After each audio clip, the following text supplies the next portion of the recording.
ভালোবাসার শেষ ঠিকানা। রাতের নীরবতা ভেঙে রিয়ার বুকের ভেতর এক অজানা উত্তেজনা কাজ করছে।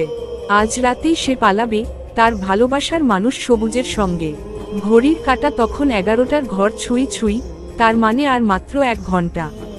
গল্পের মধ্যে একটু বিরতিতে আপনাদের কাছে ডেপা রোম্যান্টিক স্টোরি সহযোগিতার কামনা করছে। এবার গল্পের মধ্যে যাওয়া যাক। কাল সকালে বরপক্ষ আসবে। মা খুব খুশি, বাবা গম্ভীর, কিন্তু রিয়ার মনে বিষাদ।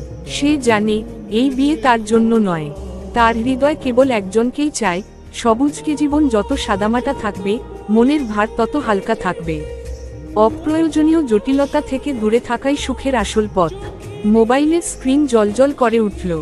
সবুজের মেসেজ, সব রেডি, ঠিক 12টায় আমি আসব, তুমি জানালা দিয়ে বেরিয়ে এসো, আমরা পালিয়ে যাব চিরদিনের জন্য।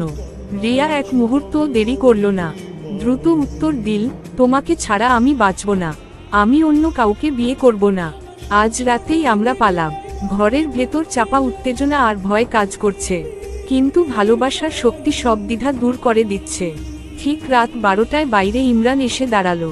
হেডলাইট বন্ধ, বাইকের শব্দও নেই, শুধু তার চোখে গভীর এক প্রতিজ্ঞা। রিয়া ধীরে ধীরে জানালা দিয়ে নেমে এল, হাতের ব্যাগটা শক্ত করে ধরে সবুজের হাতটা চেপে ধরল। ভয় পাচ্ছ? সবুজ ফিসফিস করে বলল, ভয় না, শুধু তোমার ওপর বিশ্বাস। সবুজ তার হাত শক্ত করে ধরল। বাইকের ইঞ্জিন গর্জন করে উঠল। রাতের বাতাস তাদের দুজনকে একসঙ্গে জড়িয়ে ধরল, যেন ভালোবাসাও তাদের আশীর্বাদ জানাচ্ছে। রিয়া সবুজের কাঁধে মাথা রাখল, চোখ বন্ধ করল আর অনুভব করল সে মুক্ত, সে ভালোবাসার পথে, চিরদিনের জন্য। শেষ। আজকের গল্পটা এটুকুই। আপনাদের কাছে চাওয়া আমার একটা লাইক, কমেন্টে এবং একটা ফলো করে কমেন্টে গিয়ে বলবেন পার্ট 2। ধন্যবাদ।